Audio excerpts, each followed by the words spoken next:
সুপ্রভাত বন্ধুরা, সবাই কেমন আছো? আশা করি ভালো আছো, সুস্থ আছো। কোচবিহার জেলার এই ছোট্ট গ্রাম থেকে আমি প্রিয়া নতুন আরও একটা ভিডিওতে সবাইকে অনেক স্বাগত, অনেক ভালোবাসা। কালকে না, বেশ কয়েকদিন ভিডিও দেইনি, তো সেটার জন্য এই যে বাথরুমটা করা হয়েছিল তোমাদেরকে শেয়ার করা হয়নি। তোমরা জানো না, বাথরুমটা এখন বেশ সুন্দর হয়েছে। মানে নতুন বাথরুম, মানে ওই বাথরুমটা করার আগে আমার এই বাথরুমটা খুব জরুরি ছিল, কারণ পুরো বাথরুমটা ভেঙে গেছিলো। আর স্নান করা, বাথরুম করা খুবই অসুবিধা হয়ে যেত, তোমরা তো জানো এই বাথরুমটা। তো এটাকে কিন্তু খুব সুন্দর করে বানানো হয়েছে, একটা ক্লিপও নেই কারণ ভিডিও করা হয়নি ওই সময়টা। তো চলো এখন তোমাদের সাথে শেয়ার করবো বাথরুমটা একদম পুরো কত, মানে কী যে নোংরা ছিল আর কী যে অবস্থা হয়েছিল, পুরো এগুলো ভেঙে টেঙে গেছিলো এই যে ওয়ালগুলো। চলো তোমাদের দেখাচ্ছি।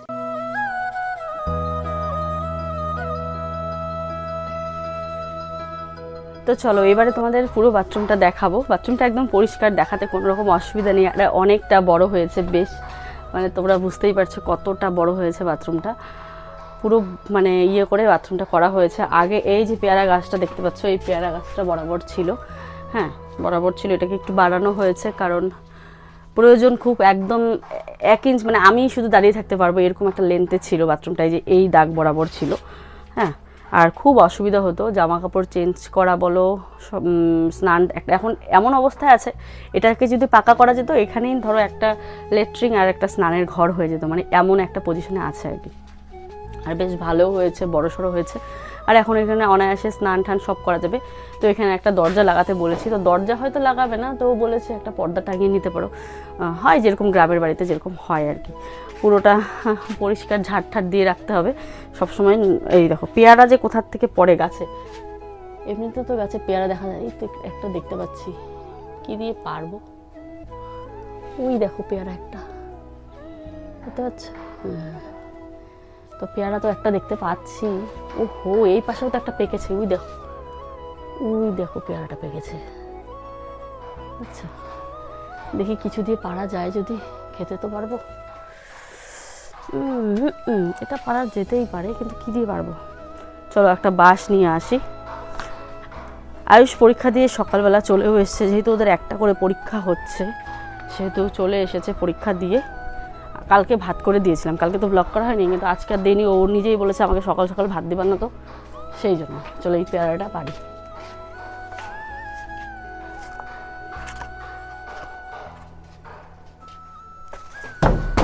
এই পড়েছে, আরেকটা এখানে আছে, এটাও পেরে দিই, নাহলে কি বলো তো, বা এক হাতে বাস ধরাই যায় না।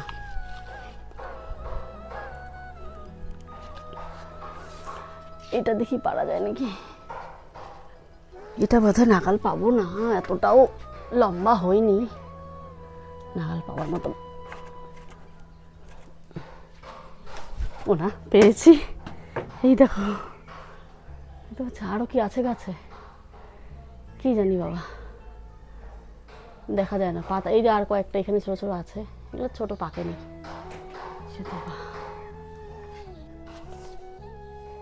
একদম গাছ পাকা পেয়ারা। এখানে একটা আছে, এই যে একটা, আর দেখো পাখি খেয়েছে এগুলো। এটা ভালো লাগবে খেতে। আয়ুষ পেয়ারা খাবি? আয়ুষ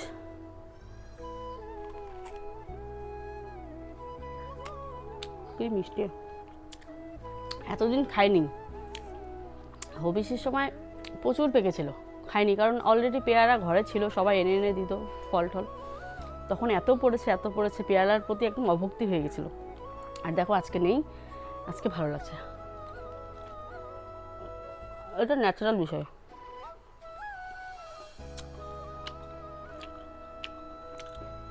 এবার তোমাদের একটা খুশির খবর দেবো, চলো। ইটগুলো দেখতে পাচ্ছ, এগুলোকে এখানে আপাতত রাখা হলো, বাইরে রাখা হয়নি। বাইরে রাখলে না অনেকটা কষ্ট হয় আনতে। তো আমাদের বাথরুমের কাজ শুরু হবে, যার জন্য এই যে ইট আনা হচ্ছে, এখানে রাখা হচ্ছে ইটগুলো। এই তো গাড়ি আছে।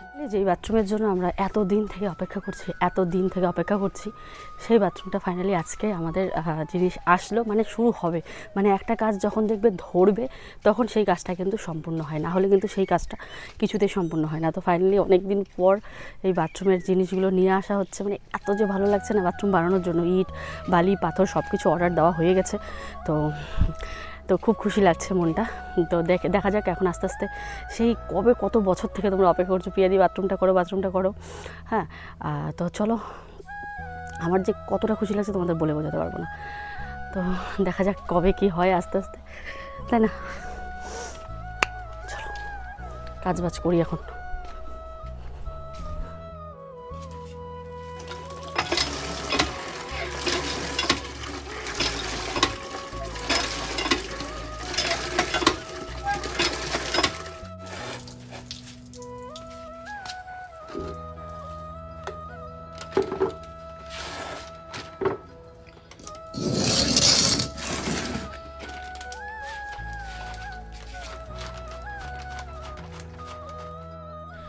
আজকের ব্লগ অনেকটা দেরি করেই শুরু করেছিলাম।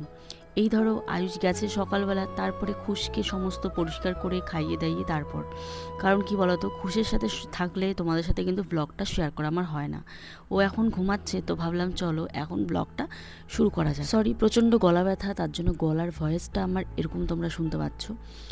তো অনেক দিন পর আজকে তোমাদের সাথে ব্লগ শেয়ার করছি, তার কারণটা কি না কি সেগুলো তোমরা জানার জন্য অনেকেই জিজ্ঞাসা করছো, প্রিয়াদি কী হয়েছিল, আমাকে এতটা ভালোবাসো।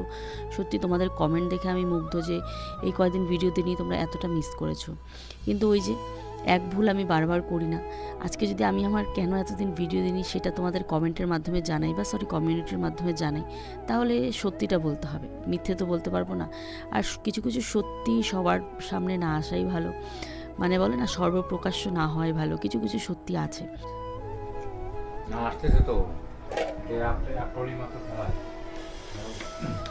তো বসিয়ে দিলাম ভাত এখানে, এবারে খাবো হচ্ছে পরোটা। ভীষণ খিদে পেয়েছে, সকাল থেকে কিছু করার আলসি যেমন তেমন এই ছেলেকে নিয়ে বসে থাকতে হয় মোবাইলের কাছ থেকে, এইসব আলসিতে সকালে কিছু করে খাওয়ারই ইচ্ছে করে না। এই ছেলেকে পাঠিয়ে দেওয়ার পর আর কিছু নিজের জন্য আর কিছু খেতে ইচ্ছে করে না। তো পরোটা নিয়ে আসতে বললাম, তো ওই যে পরোটা নিয়ে আসলো, তখন ভাত বসিয়ে দিয়েছি। আজকে সিম্পল খাবার, ভাত আর সাথে হচ্ছে চিকেনের তরকারি হবে। তো দেখা যাক কীভাবে করি কি না করি। তো চলো ব্লগটা দেখতে থাকো। আর ওই যে বললাম বাথরুমটার দরজার কথা, তো ও বললো দেখি যদি বানাতে পারে দরজা বানালে কী বলো তো সুবিধা, বাথরুমে ঢুকে আরামে স্নান টান করা যাবে, সমস্যা হবে না। বাইরে যেহেতু বাইরে স্নান করি, তো সেহেতু বাথরুমে স্নান করলে অসুবিধা হবে না। বাথরুমে সুন্দর থাক লাগিয়ে দিলে ওই শ্যাম্পু ট্যাম্পু যা যা আছে সব করা যাবে আর কি। আর ও বাথরুম তো ইউজ করা যাবেই, তারপরেও যদি কলের পাড়ে, এখানে যেহেতু কলের পাড়টা তো মেন, এখানে কলের পাড়ে যদি কাজ করি হুট করে গিয়ে বাথরুমটা ইউজ করা যাবে আর কি। আর এটা ধরো নিজেরা তো করবোই, লোকজন আসলেও পরিষ্কার থাকবে। তো চলো এবারে ভাতটা বসালাম আর খেয়ে নিই আগে, ভীষণ খিদে। কি গরম,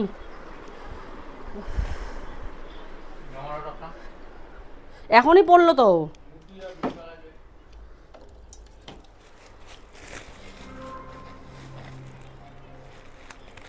প্রায় দিনই আয়ুষকে ভাত করে দিই, সিদ্ধ ভাত ডাল চাল একসাথে দিয়ে মার ভাত করে দিই, সিদ্ধ দিই, ডিম সিদ্ধ থাকেই ওর, ব্রেকফাস্টে বলো, টিফিনে বলো বা লাঞ্চে বলো, ওর ডিম থাকবেই।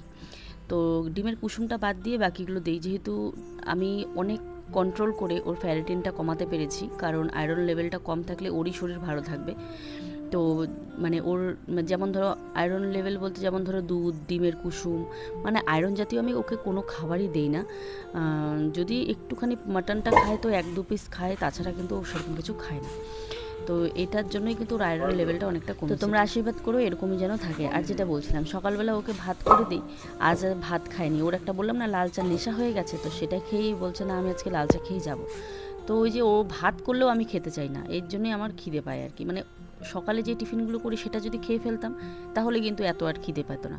ওই কী করি, ওদেরকে খাইয়ে দিয়ে পাঠিয়ে দিয়ে আমি নিজে খাওয়ার কথা ভুলে যাই। ওই ছোটো উঠে পড়ে, তখন ছোটোকে নিয়ে ব্যস্ত হয়ে পড়ি। আর এদিকে দেখো আমি মিষ্টি কুমড়ো কেটে নিয়েছি, সাথে আলু, টমেটো, রসুন, পেঁয়াজ যা যা দরকার সমস্ত কিছু কেটে নিয়েছি, কারণ আজকে বাড়িতে হবে মাংস। ভাত হয়ে গেছে অলরেডি, আজকে চিকেন হবে রান্না, তো দেখি কেমন করে করি। ছেলের চলছে হাফ ইয়ারলি পরীক্ষা, তো এখন কিন্তু আর স্কুলের সেই পুরো ক্লাসটা হচ্ছে না। আমি তো জানতাম না, কারণ সিবিএসসি বোর্ডে আমি তো কখনো পড়িনি, আর আমি জানি না নিয়মকানুনগুলো। তো আমি তোমাদেরকে বলেছিলাম যে এই বোর্ডে কি যেদিন পরীক্ষা থাকে ওই দিনই কি ক্লাস থাকে? তো অনেক দিদিভাইরা কমেন্ট করেছিলেন হ্যাঁ থাকে, পরীক্ষা থাকলেও ওদের ক্লাস হয়, বাট এই যে হাফ ইয়ারলি এক্সামে কিন্তু ওদের কোনো ক্লাস হচ্ছে না। তো যেটা বুঝলাম, মানে এটা তো বড়সড় পরীক্ষা, তো এটাতে ক্লাস হবে না। তবে যে ছোটো মোটো পরীক্ষাগুলো হয় মার্চ থেকে আজ এটা অক্টোবরের আগে সেপ্টেম্বর পর্যন্ত, তো পুরো কিন্তু যেই পরীক্ষাগুলো হয় সবগুলোতেই প্রায় ক্লাস হয়। তো তখন বুঝতে পারতাম না যে ব্যাপারটা কি, পরীক্ষার সময় আবার ক্লাস নেয়। এতে করে বাচ্চাদের একটু প্রেশার পড়ে, পরীক্ষার পড়াও পড়তে হয়, প্লাস হোমওয়ার্ক করতে হয়, একটা দুটো তো হোমওয়ার্ক নয়, আর বই যেহেতু অনেক, তো সেহেতু হোমওয়ার্কও অনেক থাকে। তোমরা জানো ওকে আমি টিউশনে দিয়েছি সন্ধ্যে 7টার থেকে 9টা পর্যন্ত। স্কুল থেকে এসে কোনো দিন আমি পড়াই সময় পেলে, যেহেতু আমার এখন সময়ের কোনো ভ্যালু নেই, কখন কোন সময় কোন কাজে লাগে সেটা আমি নিজেও জানি না, মানে টাইম মাফিক কিছু হয় না। তো ওকে পড়ানোর সময়টাও কিন্তু আমার ঠিকঠাক নেই।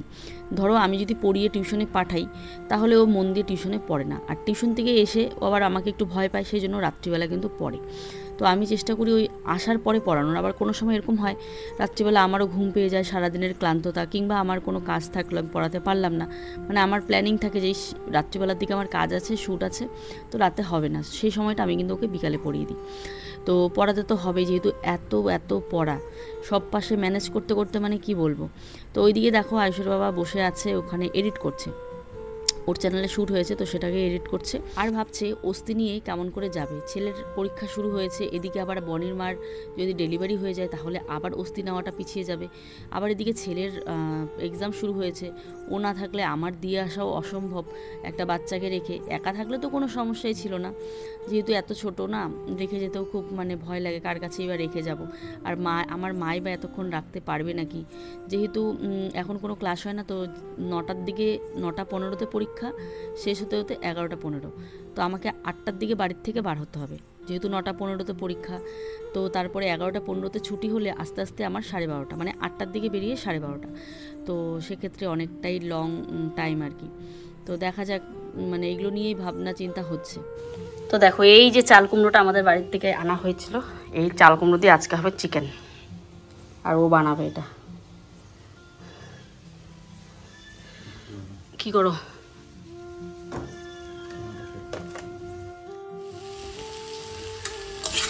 মিষ্টি কুমড়োটা ভাজা হয়ে গেছে, ভাজার আগে, নামানোর আগে আমি একটুখানি পেঁয়াজ দিয়েছিলাম, আর পেঁয়াজটাও দেখো কত সুন্দর ভাজা হয়েছে। এটা হয়ে গেছে, অনেকক্ষণ থেকে নাড়াচাড়া দিচ্ছি। আজকে মাংস হবে চাল কুমড়ো দিয়ে।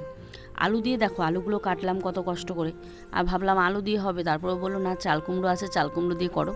তোমরা কারা কারা মাংসতে পটল খাও, কারা কারা মাংসে চাল কুমড়ো খাও, কারা কারা মাংসে মিষ্টি কুমড়ো খাও, কারা কারা মাংসে ফুলকপি খাও। হ্যাঁ, মাংসে কিন্তু অনেক কিছু খাওয়া যায়, আর তখন আর মাংস খেতে ইচ্ছে করে না, মনে হয় যেন ওই যেটা দিয়ে খেয়েছি, মানে যে সবজিটা দিয়েছি সেটাই খাই, কোনো রকম মাংস ভালো লাগে না। মানে মাংসের সমস্ত যা ফ্লেভার রয়েছে সব কিছু চলে যায় সেই সবজির ভেতরে, আর সেই সবজিটা যে এতটা টেস্ট হয় তোমাদের কি বলবো। তো বাড়িতে একদিন করে খেও এই চাল কুমড়ো দিয়ে বা মিষ্টি কুমড়ো দিয়ে, আমার তো বেশ ভালো লাগে। আমার কেন, যারা খায় তাদের সবারই ভালো লাগে।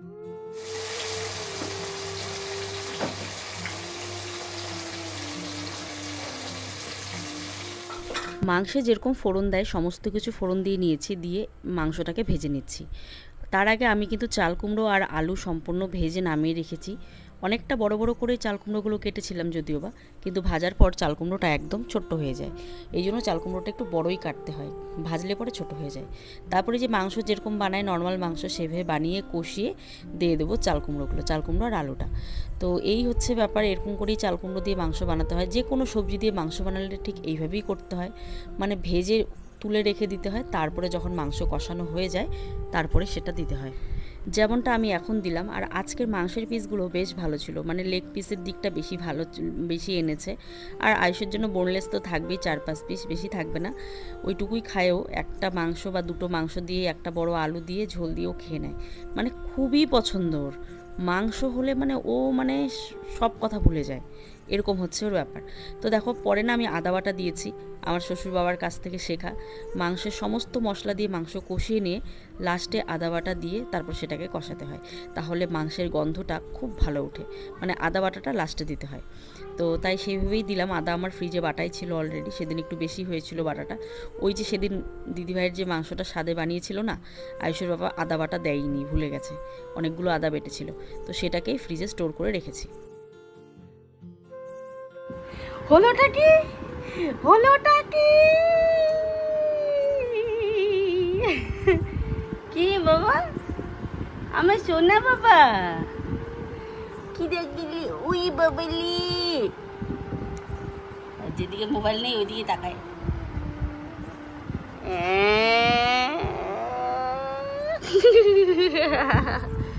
উড়ি বাবা রে, ঘুম ভাঙছে, ঘুম ভাঙছে। উড়ি বাবা রে, না, চলো হিসু দে, চলো। দেখো মাংসটা আমি পুরো সুন্দর করে রান্না করে নিয়েছি, লাল লাল হয়নি, তারপরেও ঠিক আছে মাংসটা। এখন খাবো, বড্ড খিদে পেয়ে গেছে। মাংসটা হতে হতে মহারাজার চ্যানেলেও শ্যুট ছিল, সেটাকেও করে নিলাম। আর ওই দেখো মহারাজা একদম মহারাজার মতনই বসে আছে। এসেছে আমার এক জায়ের সাথেই গল্প করছি, খুশকে নিতে এসেছে আর কি। এইদিকে খাবার বাড়ছে আর বলছি কে কতটুকু ভাত খাবি রে, মানে কে কতটুকু ভাত খাবে। কারণ মাংস মানে সবাই বলবে একটু বেশি দাও, একটু বেশি দাও। বেশি দাও মানে যতটুকু পরিমাণ খায় তার থেকে বেশি দিতে হয়, কারণ সবাই মাংস ভালোবাসি। আর আমার যেরকম রোজ থাকে সেরকমই নিয়েছি। আয়ুষের বাবাও বেশি খায়, এমনি অন্য তরকারি হলে আয়ুষের বাবা বলে 1 মুঠ কি 2 মুঠ এরকম করে দেবা, মানে ও হাত দিয়ে দেখিয়ে দেয়। তো আজকে আর সেরকম নয়, কোনো লিমিট নেই, আনলিমিটেড। চলো খেতে বসে পড়লাম। স্নান টান করে ভাত খেতে ভীষণই ভালো লাগে, কিন্তু আমি যদি এখন স্নান করে আসি উপায় নেই, আমার অনেক কাজ আছে, কাপড় আছে, অনেক কিছু, অনেক কাজ আছে, খিদেও পেয়ে গেছে। তো সেই জন্য ভাবলাম না, ভাতটাই খেয়ে তারপরে কাজ বাজগুলো সারবো। বাজে প্রায় এখন 3:30। তো চলো, কালকে কচুর ডাল বানিয়েছিলাম, এই যে কচুর ডাল, আর হচ্ছে পটল ভাজা, এই যে পটল ভাজা, আর আজকে তো কুমড়ো ভাজা করলাম, আর মাংস তরকারি দেখালাম। চলো সবাই মিলে খেয়ে নিই। আয়ুষের রিভিউটা নাও তো কেমন হয়েছে? বল, চাল কুমড়ো দিয়ে কেমন হয়েছে? ভালো। তোমার পছন্দ না বলে চাল কুমড়ো দিয়ে মাংসটাও নরম হয়েছে। চাল কুমড়ো দিয়ে মাংস একবার খেয়ে দেখো।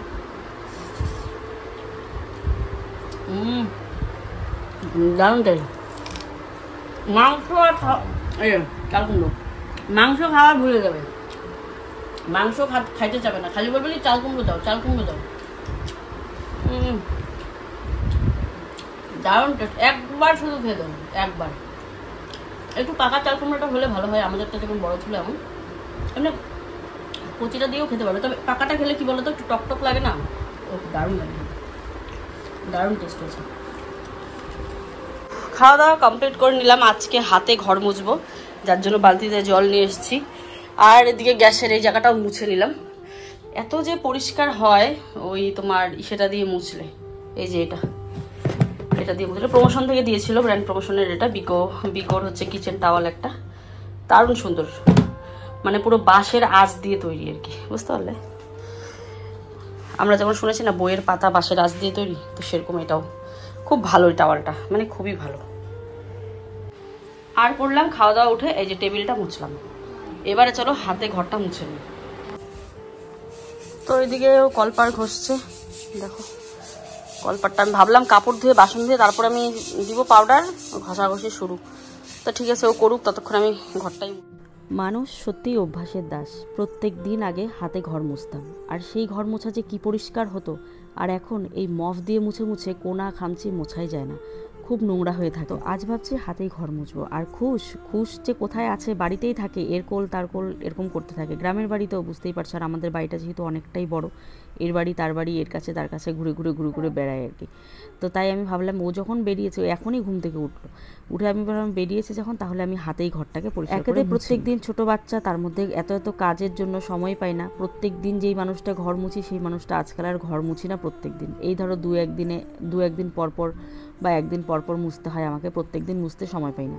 আর মপ দিয়ে মোছাটাকে তো মোছাই বলতে ইচ্ছে করে না, কারণ কোনো রকম মোছা হয়, ওই শরীর বাঁচানো যাকে বলে, ওই যে মানুষ অভ্যাসের দাস অভ্যাস হয়ে গেছে ওটা। ঘরগুলো হাতে মুছে এবার মফ নিয়ে চলে আসলাম বারান্দা মুছতে। রান্নাঘরটাও হাতে মুছেছি, বড় ঘর দুটো হাতেই মুছলাম।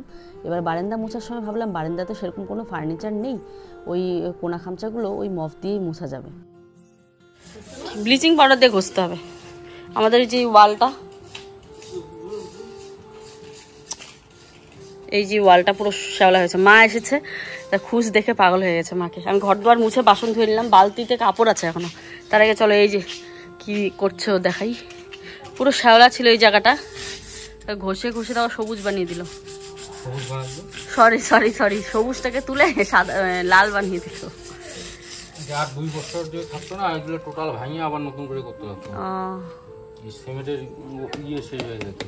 এই পেঁপে গাছটা কাইটা দিও, এটা তো ফল হবে না। একটা ফল হচ্ছে, হেই কোথায় ফল? হ্যাঁ ঠিক তো, ওটা এমন কেন ফলটা? ভিটামিন পাই এবার একটা এ বলে ফল বলে হবে না গো, তাহলে কয় রে মাথাটা কাইতে দিছিল না বলছিল। আরে এটা পুরুষ গাছ বলে, তো ফল হয় কেমন করে পুরুষ গাছে? ওরকম ফল কাজ হয়। একটা পেঁপে হয়েছে শুধু। তো চলো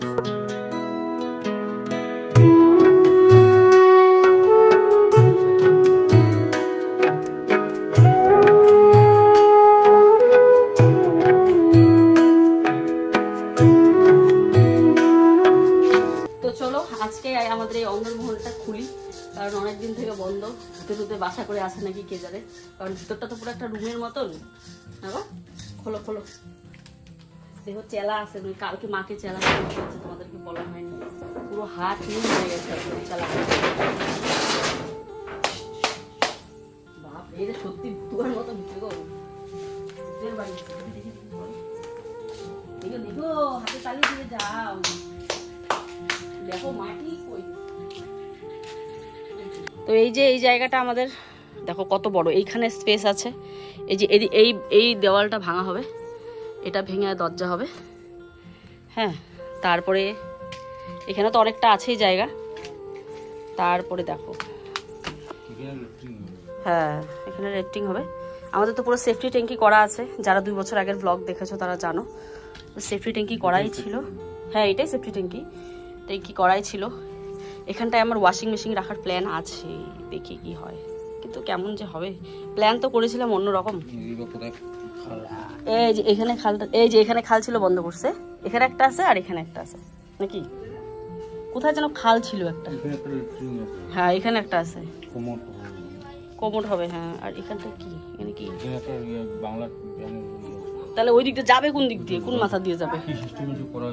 হ্যাঁ, কি সিস্টেমে করা হয়েছিল এটাই তো, ওইদিকে যাবে। ওইদিকে দেখো আমরা আরো কত বড় জায়গা দিয়ে করেছি, দেখো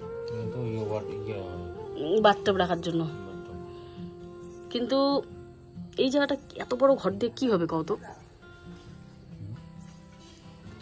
এইদিকে দেখো, এইদিকে তো আছেই। হ্যাঁ, পুরোটা বাথরুম, এইদিকে আমাদের বুদ্ধি দিও যে এই যে মাঝখানটা, পরে এই যে ঢোকার এন্ট্রিতে এই জায়গাটা, আমাকে একটু ধরো না।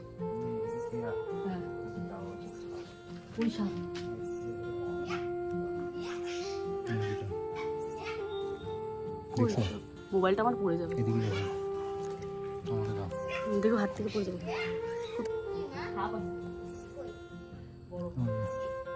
দেখতে পাচ্ছ ভিডিও তো হচ্ছে, আমি তো লম্বা না তাই তুলতে পারলাম না। ঘরটা যাওয়া যাবে না।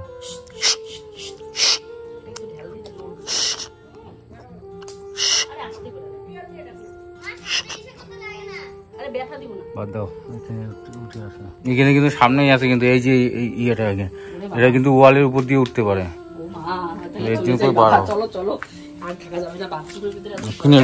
ফিনাইল দিতে লাগবে।